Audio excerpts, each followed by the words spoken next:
Headline edition, July 8, 1947. The Army Air Forces has announced that a flying disc has been found and is now in the possession of the Army. Army officers say the missile found...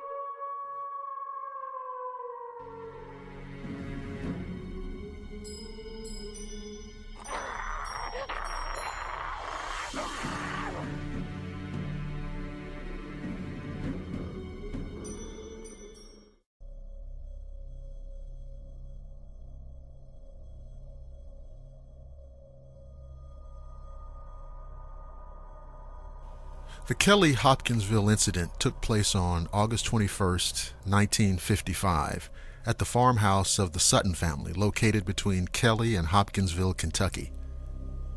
That night, Elmer Lucky Sutton and John Charlie, J.C. Sutton, were hosting guests along with their wives and children. With a total of 8 adults and 3 children in the house, attention was easily divided between different conversations, paying no attention to family friend Billy Ray Taylor as he left the house to fetch drinking water from the well. Taylor described seeing a stereotypical flying saucer streak across the sky as he retrieved the water from the well before the UFO landed a little over half a mile away from the house. He recounted the story to the rest of the house upon returning, but was met with laughter and ridicule from his friends. The incident was shrugged off as an overreaction by Taylor, and the occupants returned to their game of cards and chatting. A little over an hour later, the Suttons' dog began to bark frantically outside, rousing Lucky and Billy Ray to investigate. Walking outside towards the dog's location, the dog quickly sprinted past them as motion began stirring in the nearby trees surrounding the farmhouse. Unable to identify the emerging figures at first, Lucky and Billy Ray ran back to the house and quickly armed themselves before returning to the scene, prepared to fend off the homestead from thieves or wild animals. Retrieving a pistol and a shotgun, the 2 men returned outside to confront the figures as the rest of the house watched in disbelief.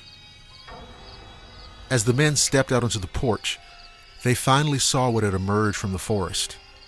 Little gray men. No taller than 2 or 3 feet in stature, these humanoid-like figures slinked towards the men, their grossly thin, overly long limbs dragging and swaying as they approached. Their glowing yellow eyes seemed almost glazed over, paying no attention to the men through the vision as their bulbous heads bobbled under their own weight. Taylor also described the figures as having bat-like ears that pointed instantly in the direction of any sound that was being made in its vicinity. Without hesitation, Lucky Sutton shot the humanoid at point-blank range with his shotgun. As the shot collided with the figure, a metallic pink was heard and the figure was knocked down to the ground before abruptly standing right back up and running off with the other figures. A few minutes passed after the men retreated into the house, the occupants obviously shaken.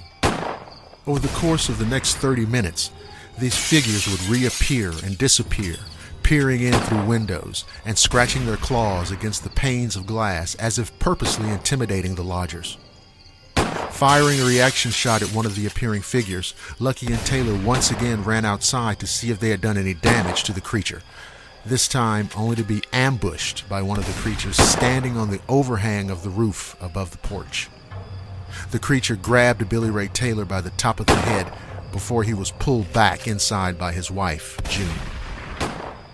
Following this surprise attack, the men spent the next 4 hours fending off 15 of these figures as they stalked on the house, peering into the doorway and windows, looking for an opportunity to get inside. After managing to hold them off with gunfire, the family went to the Hopkinsville police station once day arrived, informing the police of the siege they had just underwent. Known as trustworthy folk, the police had no reason to hold any disbelief toward the Suttons, especially since the adults were sober and the children had recounted the same story.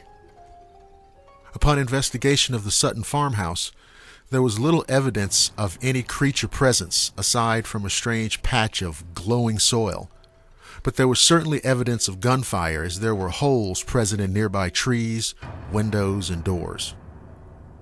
The encounter of the Kelly-Hopkinsville goblins was the start of the, quote, little green men boom in the United States, with the phrase being picked up and used by news outlets and media to describe the encounter and ones that were similar. This, however, is in spite of the fact that the creatures were described as gray-skinned with hues of green rather than being a flat green color. Despite similar encounters being described from that point forward in Hopkinsville and the rest of the United States, there remains a large number of skeptics that all fall back on the same common theory. It was well known at the time that an aggressive family of great horned owls resided in the forest near the Sutton residence, leading many to claim that the family simply mistook the identity of the owls as strange goblin creatures. Skeptic Joe Nickel points toward this fact and states that the residents of the house were more than likely inebriated, regardless of the notion that Lucky's wife, Glennie Langford, was highly religious and didn't allow alcohol inside or near the house, or that the children corroborated the story.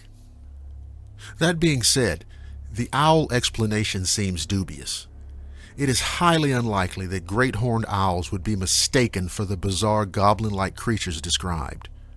Moreover, no matter how aggressive large owls might be, once the shooting started, they would have almost certainly flown away and not returned. Using large birds as the explanation for encounters with strange creatures has become old hat, and frankly is little more than a dismissive trope. In my estimation, there is no observable evidence of a hoax. Interestingly, there are similar reports in the United States of creatures like the Hopkinsville goblins, though not associated with UFO sightings. Dover, Massachusetts is home to the alleged Dover Demon, a small gray humanoid creature with a large bulbous head and elongated thin limbs that allow it to quickly climb trees. We covered that topic in a previous show. The Chippewa Cree and the Ojibwa indigenous people of Montana share a similar story about a race of small troublemakers known as the Manigishi or the Mimigwisi. Of course, with such a fascinating story, it's gained a large foothold in popular culture. Geraldine Sutton Stith, Elmer Sutton's daughter, wrote a book describing what her father and family experienced and frequently goes on tour discussing the event with ufologists and fans. Media and games have embraced the story too, with many creatures taking inspiration from the tale, such as the Pokemon Sableye and the diminutive creatures from the film Critters.